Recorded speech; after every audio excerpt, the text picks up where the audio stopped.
bagaimanapun dilihat gambar kuning ini, kecenderungan modal asing pasca pandemi itu kan lebih rendah dibandingkan 10 tahun sebelumnya. Ternyata di akhir Maret tadi turunnya 280 miliar dolar. Saya bukan menakut-nakuti. Saya ingatkan ini sebelum isu sell Indonesia loh ya. Jadi sebelum ada isu itu, faktanya memang sell. Sementara yang biru penduduk Indonesia ini perlahan tapi pasti banyak keluarnya. Ketahanan eksternal kita ini sebenarnya tidak terlampau kuat saat ini. Sehingga kita tidak boleh juga meladeni isu jual Indonesia dengan memberikan sentimen-sentimen yang justru negatif ya.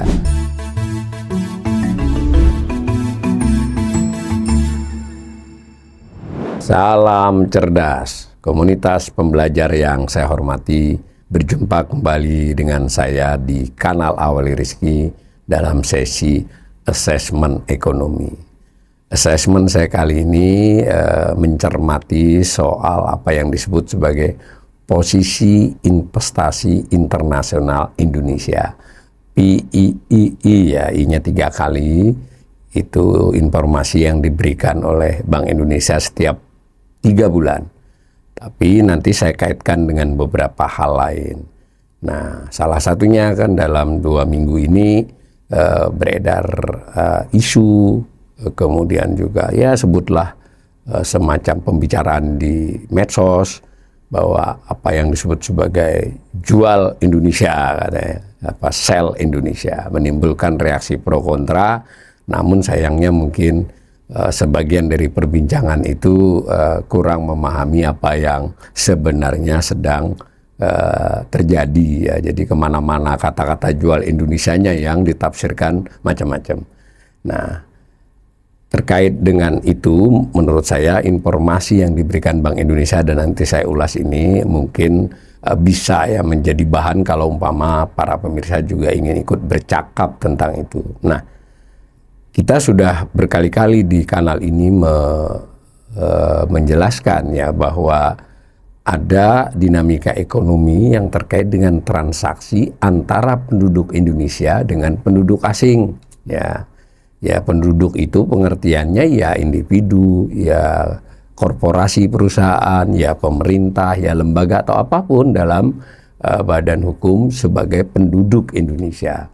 Nah, di sebelahnya adalah yang selain itu yang disebut dengan non-resident atau asing ya. Nah, ya transaksinya kan macam-macam. Kalau transaksi ekonomi kalau kita sederhanakan 2 lah. Yang satu jual beli, yang satu utang piutang. Utang piutang itu di dalamnya termasuk investasi ya, karena investasi itu kan juga mirip dengan utang piutang. Nah, dua-duanya itu ada arusnya kan, arus ekspor, arus impor, dan jangan lupa ekspor impornya itu ya bisa barang fisik, ada bisa jasa ya.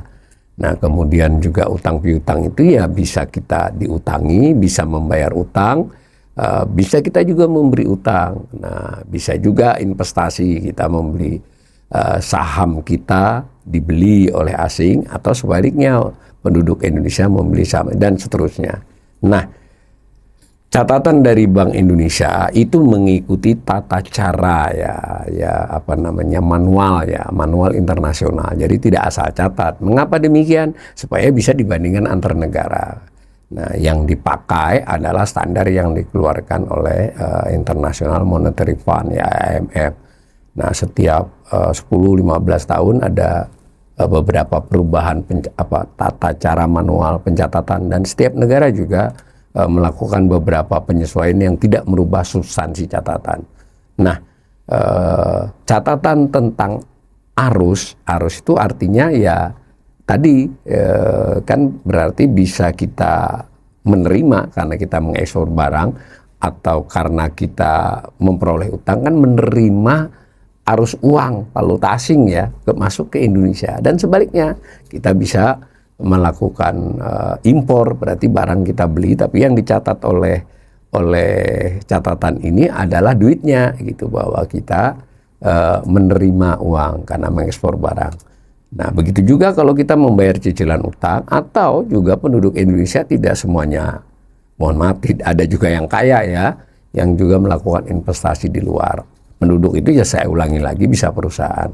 Nah, catatan tentang arus, sebetulnya arusnya terjadi per hari ya, per day, sehari bisa beberapa kali. Dan sebagaimana kita di media melihat ada transaksi saham, misalnya kan ada pihak asing tuh yang ikut masuk di Bursa Efek Indonesia. Nah kan itu ya dicatat di bursa saham, tapi nanti dalam konteks pencatatan arus modal oleh Bank Indonesia dia juga ada. Nah, hanya di catatan Bank Indonesia ini catatannya keluar tiap 3 bulan, triwulanan ya, dan itu lazim. Berarti dia bisa setahun 4 triwulan, jadi ada resume setahunnya. Nah, namanya neraca pembayaran Indonesia. Balance of payment, nah, balance of payment of Indonesia. Kalau negara lain ya BOP-nya sendiri-sendiri. Nah, karena BOP itu berarti catatan dari sisi Indonesia. Saya ulangi ya, kalau Indonesia mencatat ekspor ke Cina kan menerima duit. Kalau dia ngimpor dari Cina membayar. Nah, Cina sebaliknya kan, pada posisi sebaliknya. Nah, balance of payment ini mencatat arus, ya, neraca pembayaran namanya. Nah, secara sederhana neraca pembayaran ini membagi 2 kelompok jenis transaksi yang bersifat jual beli. Jual beli itu barang dan jasa, itu artinya kan sekali jadi ya, sekali selesai. Artinya ketika kita mengekspor barang, barang kita kirim, kita dapat duit, kan tidak ada hak dan kewajiban di kemudian hari. Nah, itu transaksi selesai, nah jual beli. Tapi ada juga yang sifatnya berdampak kepada kewajiban. Misalnya kita menerima duit nih, diutangi ya. Diutangi itu bisa saja, misalnya surat utang kita dibeli, surat utang pemerintah ya, SBN ya. Berarti sana dapat catatan surat utang, kita menerima duit masuk, tapi kan ada kewajiban untuk membayar di kemudian hari.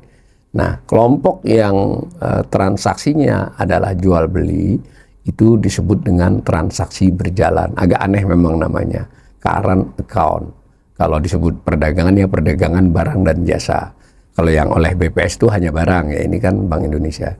Nah, sedangkan yang bersifat utang piutang atau investasi dicatat dalam transaksi finansial tuh ya. Nah, itu disebut neraca pembayaran Indonesia, terdiri transaksi berjalan dan transaksi finansial. Nah, kemudian ketika terjadi dari 3 bulan, tahun ke tahun, sekian puluh tahun kan menimbulkan akumulasi ya. Terutama yang bersifat akumulasi ini yang transaksi finansial, karena kan kalau transaksi berjalan kan selesai ya. Kalau kan arus kan dia tidak menimbulkan posisi, tapi yang tadi utang piutang atau investasi kan menimbulkan posisi. Ketika tahun triwulan ini menerima utang sekian, triwulan berikutnya sekian, setahun sekian, berlangsung 10 tahun, lalu ada akumulasi utang kan. Nah, utang ini pengertiannya umum nih ya, bisa saja jadi berupa investasi asing yang ada di sini. Begitu juga ketika investasi itu masuk dalam bentuk membuat pabrik di Indonesia, perusahaan di Indonesia, sektor real lah ya, itu kan arusnya dicatat di transaksi finansial 3 bulanan atau setahun. Tapi akumulasinya kan menciptakan kepemilikan mereka di Indonesia. Itu namanya posisi investasi. Karena itu ada dokumen kedua, namanya posisi investasi internasional Indonesia, PI3 ya, tadi kan NPI. Nah, kurang lebih begitu. Tapi yang dicatat khusus, kalau NPI mencatat juga perdagangan, kalau yang PII ini hanya mencatat posisi modal finansial, kurang lebih begitu. Nah, ini gambarnya. Nah, tidak bersamaan ya, Bank Indonesia lebih cepat mempublikasi apa yang disebut sebagai neraca pembayaran Indonesia. Jadi ketika kondisinya itu sampai dengan triwulan 1 2026, itu kira-kira sebulan di akhir Maret, paling lambat awal April sudah keluar. Jadi selisihnya hanya 2-3 minggu dari batas transaksi. Nah, itu satu dokumen sendiri ya, kurang lebih sekitar 30-40 halaman ya, ada perbalnya, ada grafik-grafiknya, ada lampirannya. Nah, yang kedua adalah laporan posisi investasi internasional Indonesia. Triwulan 1 juga, ini terbitnya agak belakangan ya. Untuk posisi sampai akhir Maret, baru dipublikasi di awal Juni. Jadi selisihnya hampir 3 bulan ya, 2 bulan setengah. Nah, maka sumber analisis saya dua-duanya ini. Tapi terutama penekanannya pada posisi investasi internasional Indonesia. Nah tadi kalau kita kaitkan dengan isu jual Indonesia, nah artinya adalah asing, ya terutama asing ya, yang memiliki aset di Indonesia. Aset di Indonesia kan dia bisa punya perusahaan, bisa punya saham, portofolio ya, bisa juga punya simpanan di lembaga keuangan Indonesia. Ya kalau dia jual Indonesia dia lepas itu, jadi dilepas. Kalau dia beli ya berarti dia masuk, itu kurang lebih itu anunya. Nah karena itu kita mau lihat dari dua catatan ini, relevan nggak isu jual Indonesia itu? Karena kalau ternyata asingnya itu kecil di Indonesia, ya mau jual apa lagi gitu. Nah tapi kalau ternyata banyak, lalu kalau dia menjual seberapa banyak dia mau jual? Maksudnya tidak pegang lagi. Apakah berpengaruh terhadap ekonomi Indonesia? Itu artinya konteks yang isu itu kalau dikaitkan dengan data, ya salah satunya yang perlu kita cermati adalah data dari dua dokumen ini. Nah, pertama kita gambarkan dulu posisi arus ya tadi neraca, tapi NPI tadi, tapi saya nggak bicarakan perdagangannya, saya bicarakan khusus transaksi finansialnya. Nah jadi kan ada 3 tuh transaksi finansial tuh, ada jenisnya investasi langsung, ada investasi portofolio. Nah, ada derivatifnya 4, tapi derivatif finansial ini kecil banget, jarang dibahas. Jadi anggap aja 3, dengan yang keempat itu namanya investasi lainnya, other investment. Foreign direct investment, portfolio investment, dan other investment. Nah, ketiga-tiganya itu disebut transaksi finansial. Nah, yang kolom paling kanan itu adalah catatan triwulan 1 2026 di selama 3 bulan. Saya ulangi ya, ini arus ya. Kalau arus itu ya kayak gaji itu namanya arus, pendapatan sebulan, pendapatan setahun. Kalau yang namanya kekayaan, stok itu misalnya saya punya aset tetap, mobil rumah berapa, atau mobil berapa, atau tabungan berapa, itu namanya neraca aset ya, ini khusus arus. Nah, tercatat di sini misalnya investasi langsung, itu ada yang disebut dengan aset, ada yang disebut kewajiban B. Apa itu maksudnya? Ya aset itu artinya duit penduduk Indonesia yang keluar masuk dari Indonesia untuk menginvestasi langsung di luar negeri. Nah, ya makanya tandanya minus 111 juta dolar itu ya, 1,11 miliar dolar lah ya, yang kanan ya. Artinya selama 3 bulan itu penduduk Indonesia investasi dalam jenis langsung, nah itu 1,11 miliar. Pada saat bersamaan B kewajiban, nah itu modal asing yang keluar masuk. Tapi yang dicatat ini arus 3 bulannya, bukan D per D-nya. Nah 3 bulannya ternyata netonya masuk 3,13. Jadi selama 3 bulan 2026 awal ini itu masuk modal asing 3,13 miliar dolar dalam bentuk investasi langsung. Mungkin untuk penyegaran investasi langsung itu berarti bisa mendirikan perusahaan atau memperbesar perusahaan dia, atau dia ikut dalam perusahaan jadi join ya, tapi kan ada unsur dia di sana untuk mengelola. Nah itu namanya investasi langsung. Baik barang dan jasa ya. Jasa misalnya dia punya bank di sini atau lembaga keuangannya kan jasa gitu ya. Kalau dia punya pabrik ya, pabrik mobil kah, pabrik sepatu kah, itu investasi langsung. Nah, lalu ada investasi portofolio. Investasi portofolio itu saya ulangi ya, ini berlaku modal penduduk Indonesia keluar masuk dari sudut kita, dari sudut catatan Indonesia, ataupun asing yang keluar masuk lalu netonya dicatat. Portofolio berarti dia bisa memiliki instrumen saham ya, kepemilikan, mau saham swasta, saham BUMN yang diperjualkan, misalnya saham Bank Himbara kan ada yang dijual belikan. Bisa instrumennya itu instrumen surat utang. Kalau saham namanya instrumen ekuitas ya, kalau surat utang ya instrumen utang. Ya yang paling banyak keluar masuk adalah di utang pemerintah, surat berharga negara, SBN. Nah, tapi jangan lupa orang Indonesia juga ada yang beli US Treasury Note ya, yang SBN-nya Amerika ada juga, jadi kan dicatat itu. Maka dicatat sama dengan yang tadi, A dan B, aset dan kewajiban. Ya, lalu investasi lainnya itu adalah terutama sekali simpanan uang di lembaga keuangan. Jadi bisa di bank, bisa di lembaga-lembaga pengelola investasi, kan? Ya, bisa begitu. Nah, berarti kan asing yang sedang parkir di Indonesia ya dalam lembaga keuangan, mau itu bank, mau itu lembaga yang terkait pasar uang, pasar modal, atau sebaliknya duit penduduk Indonesia. Saya ulangi ya, penduduk itu bukan hanya orang ya, termasuk perusahaan di luar negeri gitu. Nah, itu disebut kewajiban. Nah, semua dicatat. Nah, secara total pada triwulan 1 itu min 4,93 miliar dolar. Artinya secara catatan selama 3 bulan itu sebetulnya terjadi arus modal keluar 1 Januari sampai 31 Maret sebanyak 4,93 miliar dolar. Rinciannya macam-macam itu. Nah, yang di tengah itu untuk setahun 2025, 1 Januari sampai 31 Desember 2025. Tercatat keluar 4,02 miliar dolar. Jadi sepintas begini, ini termasuk luar biasa ya. Triwulan 1 ini baru 3 triwulan, arus keluarnya lebih besar dari 1 tahun kemarin. Nah, sedangkan perbandingan lain triwulan 1 di tahun 2025 ya, setahun yang lalu, itu hanya keluar 344 juta. Nanti kita ulangi ini per masing-masing item ini supaya kita bisa dapat gambaran bagaimana arus, bagaimana posisi ya, kurang lebih begitu.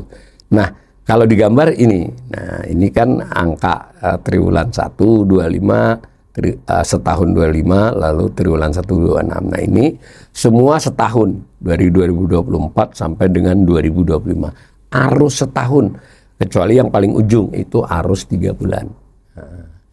Nah, yang orange menggambarkan neto keluar masuk modal finansial asing selama setahun, kecuali yang paling ujung yang 1 triwulan. Jadi tahun kemarin keluar masuknya itu tercatat neto masuk, apapun jenisnya, mau investasi langsung, portofolio maupun investasi lainnya, nilainya 21,68 miliar dolar. Ini satuannya juta ya, 21.681 juta dolar. Dimiliarkan 21,68 miliar dolar. Saya perlu tambahkan catatan, sebetulnya tidak semuanya dalam dolar. Ada yang euro, ada yang yuan, meskipun dolar dominan ya, tapi dalam catatannya didolarkan semua. Nanti ada di dalam catatannya Bank Indonesia itu disebut kursnya yang dipakai pada tanggal yang bersangkutan. Nah, ini pada 2025 ada yang menarik. Ternyata dibandingkan modal asing yang masuk, lebih banyak modal Indonesia yang keluar, 25,97 miliar. Nah, jadi orange itu menunjukkan rata-rata masuk. Nah, sedangkan di tahun 2026 ini 1 triwulan masih tipis itu. Jadi kurang lebih 3, berapa itu, 3 miliar itu ya. Ya tentu tidak bisa dikalikan 4, maka setahun 26 ini nanti sekitar 15, enggak juga. Ya, tetapi kalau dari gambar yang tipis itu oranye, mustahil lah mencapai 40 kan.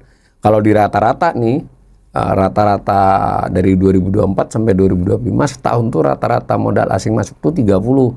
Tahun-tahun tertentu mencapai 55 ya, seperti tahun 2014, kemudian 2019, 2014 itu di atas 40, dan bahkan di tahun 24 kan 45.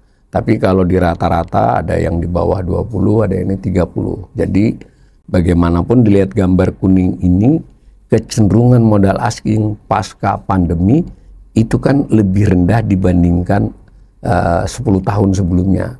Ya, yang anggap dari 2010 misalnya. 2010 sampai 2019 selama 10 tahun itu rata-ratanya lebih tinggi dibandingkan 2020 sampai sekarang 2025.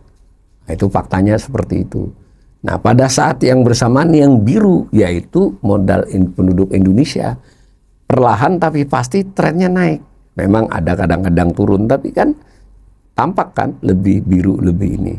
Sehingga netonya modal itu ya menipis masuknya. Nah, ya ini bukan soal, nggak bisa juga gue ini nggak nasionalis, apa nggak begitu, karena kan memang yang namanya modal itu kan mencari tempat dia memberikan return yang diinginkan dan memberikan keamanan. Kan orang kadang juga perlu mengatur portofolionya, tidak bisa menaruh telur dalam satu keranjang. Begitu juga mungkin dia perlu investasi di Vietnam, di Kamboja, di Thailand, bahkan di Cina. Ada kaitannya juga dengan perusahaan mereka yang di sini kan, semacam itu. Ini fakta pertama ya. Fakta berikutnya, nah tadi yang menunjukkan seluruh investasi tadi, seluruh modal finansial itu kan menimbulkan posisi ya kan. Tadi kan arus 3 bulan, setahun, sekian puluh tahun. Nah, posisi terkininya berapa duit investasi langsung asing yang ada di Indonesia? Dicatatnya disebut di posisi investasi internasional Indonesia. Ini saya potong ya, tabelnya lengkap kalau lengkap selama 3 tahun kalau di dokumennya. Saya ambil yang khusus triwulan 1 2026. Nah, tampak itu aset berarti, saya ulangi, aset itu adalah modal penduduk Indonesia yang dilihat dari sisi Indonesia sedang ada di luar berapa.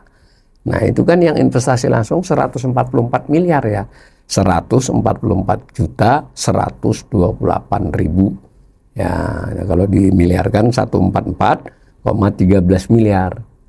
Ya, silakan diimajinasikan ya, cukup kan? Nah, investasi portofolio penduduk Indonesia di luar, ya artinya memiliki saham di Wall Street kah, memiliki instrumen keuangan di pasar uang Hong Kong kah, atau di pasar modal Singapura kah, itu nilainya 41,71 miliar sedang di sana. Lalu ada investasi lainnya. Nah, ini yang paling menjadi isu ya 2-3 tahun terakhir ini, yaitu yang seperti DHE itu terindikasi di sini, tapi belum tentu juga semuanya tercatat. Kalau berdasarkan catatan resminya ada 221 miliar duit penduduk Indonesia di lembaga keuangan di luar negeri, di bank, di pengelola investasi, bisa jadi juga di hedge fund kan, dan seterusnya seperti itu. Nah, dalam model pencatatan kita, cadangan devisa juga dianggap sebagai aset ya. Jadi 1, 2, 3 tadi jenis investasi, lalu cadangan devisa yang dikuasai oleh Bank Indonesia itu dianggap aset milik penduduk Indonesia, 148 miliar dolar. Ini kan 31 Maret ya. Nah, sedangkan sebelahnya adalah menunjukkan posisi investasi asing.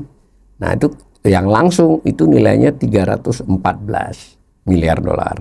Yang portofolio 280. Jadi 314 itu artinya kepemilikan mereka atas perusahaan, pabrik atau apapun, baik itu miliknya dia sendiri atau dia joint venture di sini, itu 314 miliar. Nah, yang kepemilikan asing atas saham, surat utang pemerintah, surat utang BUMN, surat utang swasta obligasi ya, itu nilainya 280 miliar. Lalu investasi lainnya yang nomor 4 itu 188. Jadi duit asing di sini, di lembaga keuangan sini, itu 188 miliar. Kalau di total nilainya 784 miliar dolar. Jadi kita bisa melihat dari data ini, seluruh nilai modal asing yang ada di Indonesia, apapun jenisnya, per 31 Maret adalah 784 miliar dolar ya, saya bulatkan. Nah, kita bisa menggambar, tadi kan saya menggambar arus tahunan. Lah, ini saya menggambarkan posisi. Nah, yang tadi di tabel tadi adalah yang paling kanan ya, 31 Maret 2026. Nah, sedangkan yang lainnya per 31 Desember. Hati-hati ya, jangan dijumlahkan. Ini posisi akumulasi. Jadi kalau yang paling kanan ya berarti include proses sebelumnya. Nah, apa yang menarik dari ini? Kita lihat yang orange ya, yang tadi modal asing yang masuk ke Indonesia. Ya, secara umum trennya naik, ada tahun-tahun dia mengalami sedikit penurunan. Tapi kalau dilihat 21 tahun, dari 2004 sampai 2025, dia trennya naik ya. Ada tahun seperti 2020 sedikit turun, misalnya naik lagi. Ada tahun-tahun yang stuck. Nah, menariknya adalah 1 triwulan 2026 ini turunnya cukup signifikan ya. Tuh lihat, 832 menjadi 784 ya kan. Itu berarti kurang lebih mencapai berapa itu? 500-an itu. 50 ya, 50 miliar dolar. Tentu penurunan itu tidak semata-mata karena arus keluar, karena yang namanya neraca itu kan bisa karena penilaian kembali, ya, revaluasi dari nilai yang ada. Tapi tetap saja faktor utamanya adalah arus. Dan jangan lupa, ini sebelum ada isu sel Indonesia loh ya. Nah, artinya sel Indonesia itu yang punya asing 784 ini, mereka isukan ini kami akan jual gitu, akan kami kurangi, nggak mau pegang Indonesia banyak-banyak. Tapi itu kan isu ya, mereka juga yang namanya modal ya cari untung. Bisa saja dia goreng-goreng itu biar ada keuntungan, kan terkait dengan saham, surat utang itu ada bunga, ada yield, ada gain dari trading saham, jadi macam-macam. Tapi saya masuk ke topik datanya ini. Nah, bagaimanapun kan turun tuh yang orange ya. Selama 3 bulan ini belum termasuk April, Mei. Jadi kita masih nunggu nanti Juni, sayang datanya masih 3 bulan lagi tuh.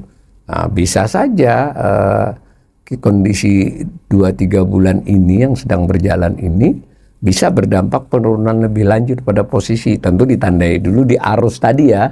Di arus tadi turun, keluar atau tipis masuk. Nah, di sini akumulasinya. Nah, sementara yang biru adalah modal penduduk Indonesia, tapi termasuk cadangan devisa ya. Hati-hati ya, tidak semuanya yang sedang ada di luar ini. Jadi 556 itu termasuk cadangan devisa 148 yang tadi ya. Nah, sehingga kalau mau lebih teliti sebetulnya ini dikurangi cadangan devisa di masing-masing biru. Nah, tapi apapun gambarannya ini. Jadi kalau kita mau anti asing ya terserah saja ya. Tapi faktanya asingnya di sini nih banyak masih. Itu anti asing suruh mereka pergi, ya ini berarti turun dong. Ya kan? Melalui arus tadi turun, ini akumulasinya turun.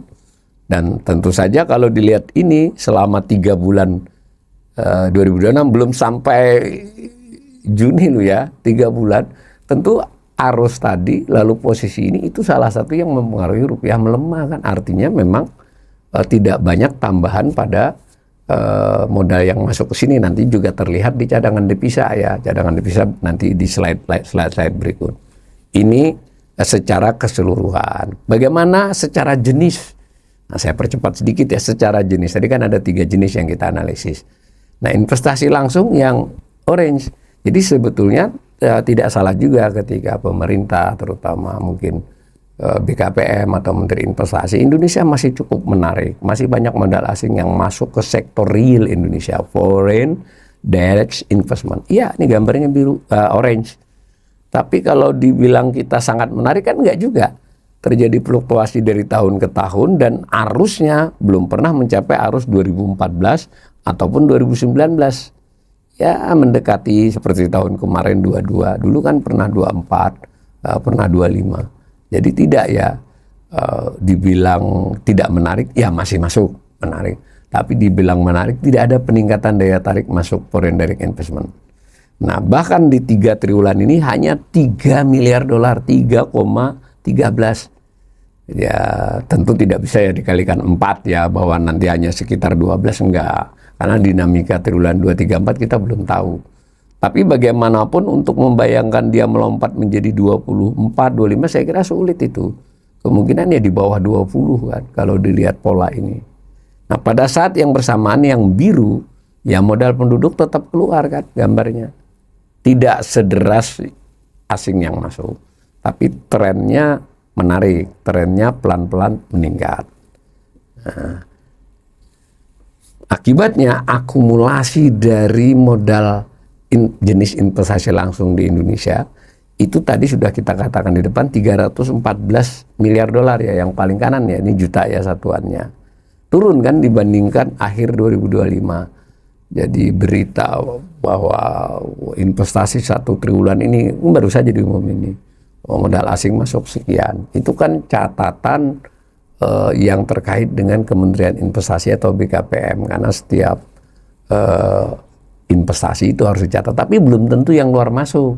Bisa dalam konteks sudah di dalam menambahi. Bisa saja dengan sumber yang dicadangkan dari dia sendiri, dari laba yang ditahan, atau dia melakukan pembiayaan di dalam Indonesia meskipun dia perusahaan asing. Sedangkan yang dicatat ini murni keluar masuk ya, yang dicatat oleh balance of payment sebagai arus dan dicatat dalam PII sebagai akumulasi. Nah, itu kan faktanya turun ya. Tentu tidak semua karena arus. Bisa saya ulangi lagi, bisa karena ada penilaian ulang ya, revaluasi beberapa aset. Nah, yang menarik yang biru kan relatif tetap itu naik sedikit dari 143 menjadi 144, naik 1 miliar dolar ya. Investasi langsung penduduk Indonesia di luar. Dengan demikian saya bisa mengatakan secara arus ya investasi tadi masih cenderung masuk tapi tidak menarik sekali. Secara posisi juga pelan-pelan masih meningkat bertahun-tahun terakhir ini ya, atau dari gambar orange, tetapi di tahun 2025 ada tanda-tanda menurun. Nah, belum pasti ya, masih 9 bulan. Itu jenis investasi langsung. Jenis yang kedua adalah portofolio. Jadi kepemilikan asing terhadap instrumen ekuitas, saham, dan sejenisnya, dan asing terhadap instrumen utang ya, obligasi dan turunannya, kan ada beberapa jenis utang ya. Itu yang orange. Kalau dilihat ini memang sejak COVID ya harusnya tidak seperti tahun-tahun yang lampau ya. Kalau kita lihat kan yang orange ini ya tinggi-tinggi itu sampai 21 sampai 23.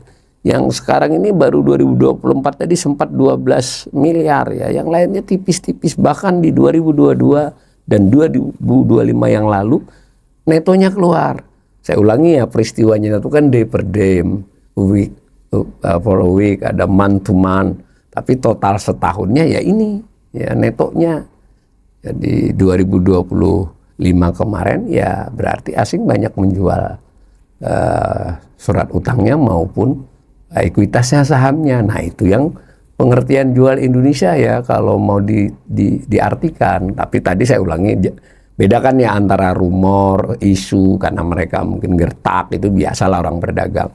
Ini adalah hanya soal data saja, fakta dari 2000, bahkan sebelum isu sell Indonesia ya. Nah, di 2026 sebetulnya sampai Maret masih masuk ya. Nah, itu tipis 2,42. Jadi total di saham maupun di obligasi sampai 31 Maret naik. Tapi kelihatannya sampai Mei turun lagi itu. Ya mungkin netral lah. Nah, pada saat bersamaan yang biru juga tidak seperti investasi langsung tadi. Ya arus penduduk Indonesia keluar juga sebenarnya tidak seberapa besar ya. Nah, ini catatannya. Lalu secara akumulasi, jadi ini.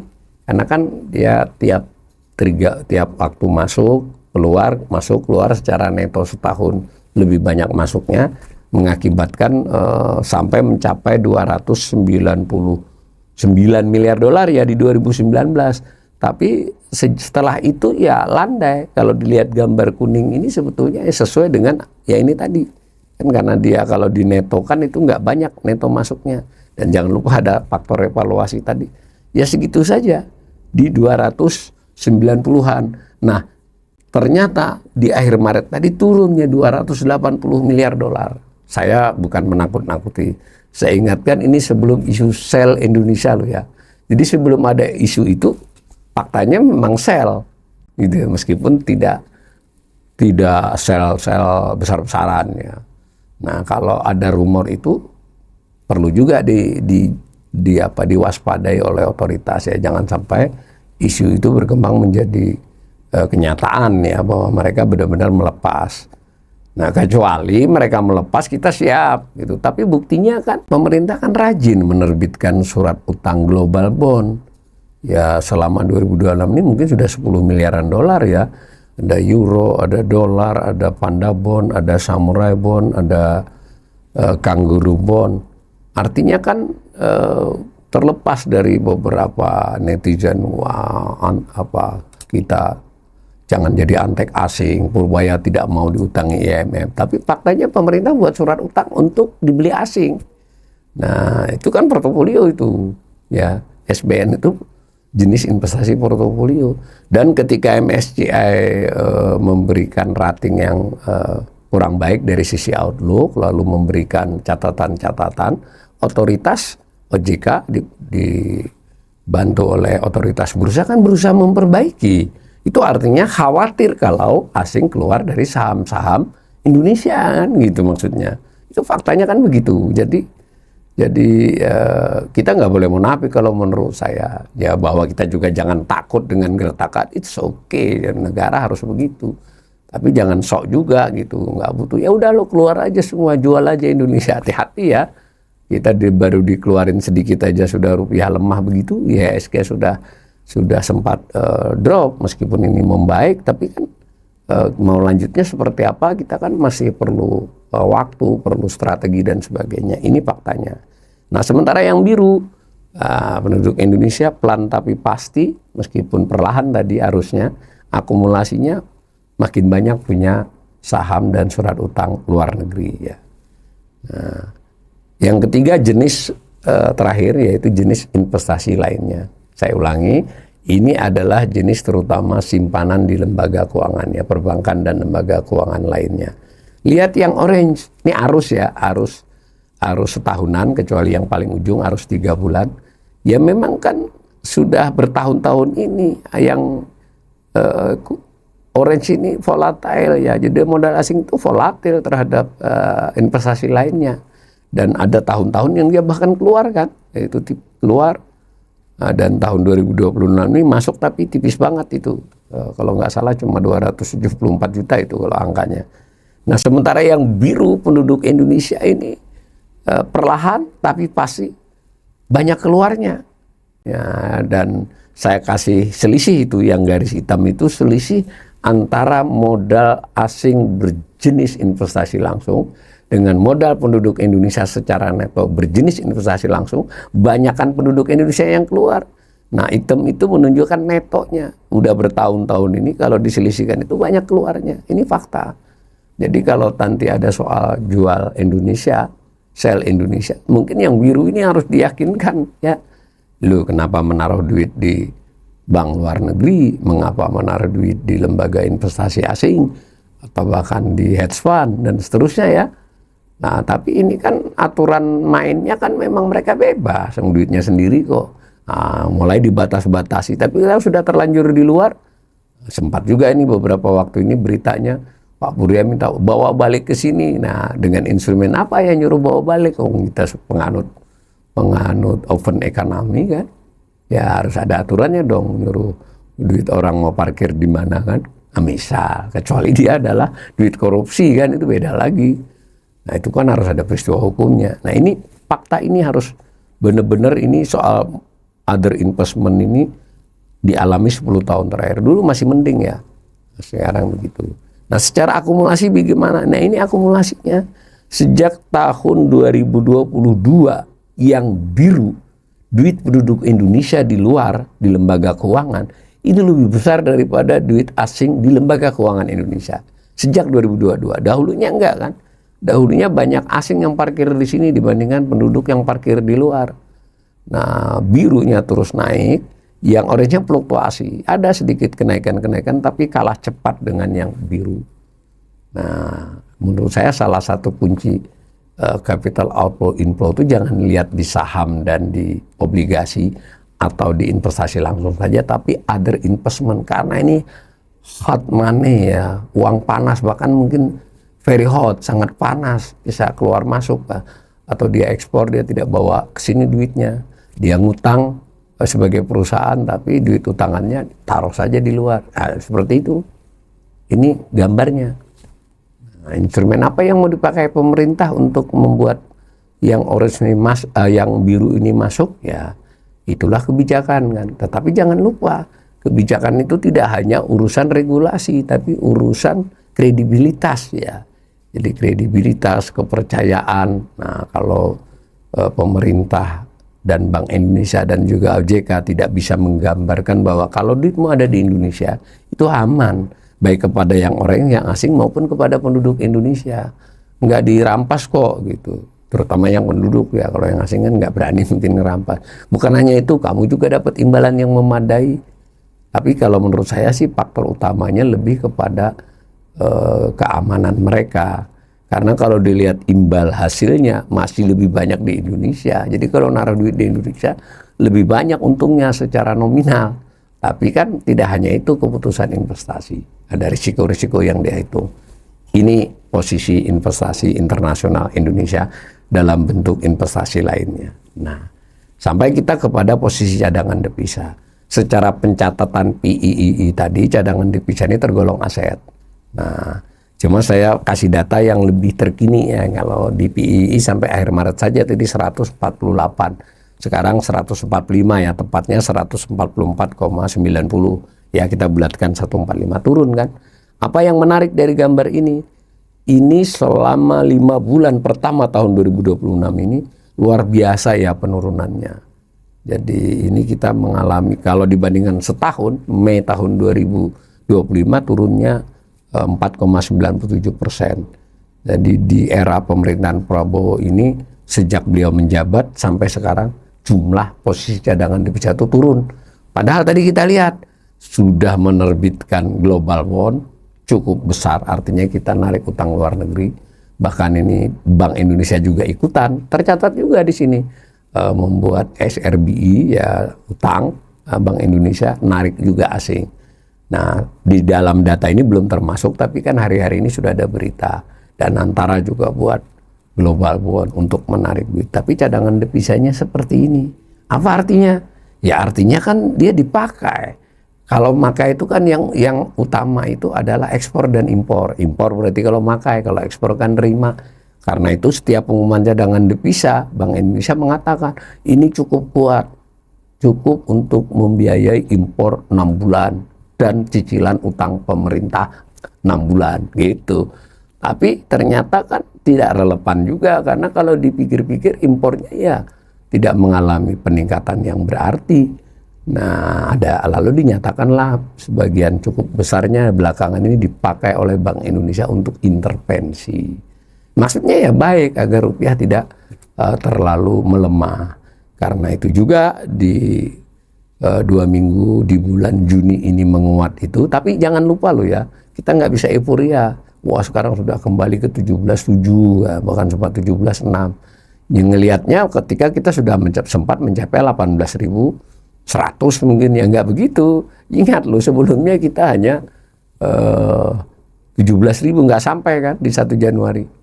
Jadi dia menguat tapi tidak kembali kepada titik yang lama ya, bahkan jauh, dan ini belum tentu juga bertahan lama, dan itu juga menguras cadangan devisa.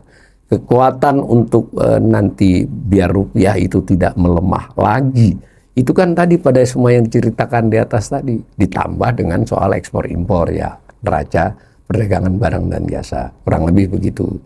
Nah, maka saya simpulkan tadi NPI mencatat seluruh transaksi internasional ya, penerimaan dan pembayaran sebagai arus. Salah satunya tadi kita jelaskan transaksi finansial. Nah, lalu ada modal asing yang keluar masuk, ada juga modal penduduk yang keluar masuk. Kemudian selain NPI, balance of payment, ada catatan yang disebut dengan posisi investasi internasional Indonesia untuk mencatat posisi terakumulasinya. Nah, beberapa informasi terkininya mengisyaratkan, memberi petanda yang kurang baik ya, belum buruk tapi kurang baik. Jadi di mana kita modal asing yang ada di sini berkurang selama 3 bulan ini, hampir semua jenis mengalami pengurangan, dan pada saat bersamaan modal penduduk Indonesia di luar perlahan tapi mencatatkan kecenderungan peningkatan. Dan yang penting juga, kalau kita kena isu soal jual Indonesia, masih ada yang bisa mereka jual, terutama yang hard money, yang portofolio dan yang other investasi lainnya. Nilainya 408 miliar ya, ada di sini masih nih, akhir Maret. Nah, data belum ada nih selama April, Mei, dan separuh Juni ini yang ada isu sell Indonesia, sehingga kita masih berjuang ya, otoritas mesti berjuang, pemerintah harus menunjukkan kredibilitasnya, kejelasan kebijakan fiskalnya, Bank Indonesia menunjukkan strategi-strategi yang terukur dan dikomunikasikan, tidak mengejutkan ya, itu ya kita nggak tahu masih. Tapi bagaimanapun saya boleh dong menyimpulkan ketahanan eksternal kita ini sebenarnya tidak terlampau kuat saat ini, sehingga kita tidak boleh juga meladeni isu jual Indonesia dengan dengan dengan memberikan sentimen-sentimen yang justru negatif ya. Buktinya pemerintah masih minta Indonesia dibeli, ya toh. Nah, buktinya Danantara masih minta Indonesia dibeli. Lalu kalau kita nggak penting asing, nggak apa-apa nggak masuk, hati-hati ya. Dari data-data ini kayaknya kita nggak bisa berkomunikasi sebegitu. Nggak harus juga kita mengemis-ngemis ya. Tapi nyatanya, mohon maaf, Purbaya merasa perlu ke Cina, Presiden merasa perlu keliling ke beberapa negara, baik itu sifatnya mencari utang maupun meminta investasi masuk ke sini.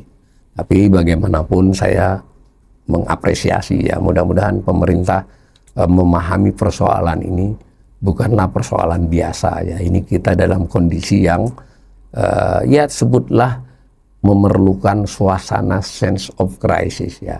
Kalau tidak ditangani, kalau tidak dimanage dengan baik faktor eksternal ini, dia bisa secara mendadak mengakibatkan capital outflow dengan mendadak, berarti sudden reversal capital outflow. Nggak usah dibandingkan dengan 9798 karena capital outflow ini tidak berkaitan dengan pertumbuhan ekonomi secara langsung, tidak berkaitan secara langsung dengan from manufacturing index, tidak berkaitan secara langsung dengan pengangguran, enggak. Ya ini kan dinamika karena sekarang keadaan dunia makin kompleks. Tapi pada saat bersamaan, kalau kita punya modal pertumbuhan ekonomi, punya modal sektorial yang jalan, kita punya industri yang bertumbuh, dan pada saat bersamaan ini yang paling penting ya, pemerintah menunjukkan sense of crisis, tidak belanja ugal-ugalan sehingga butuh utang terlalu banyak.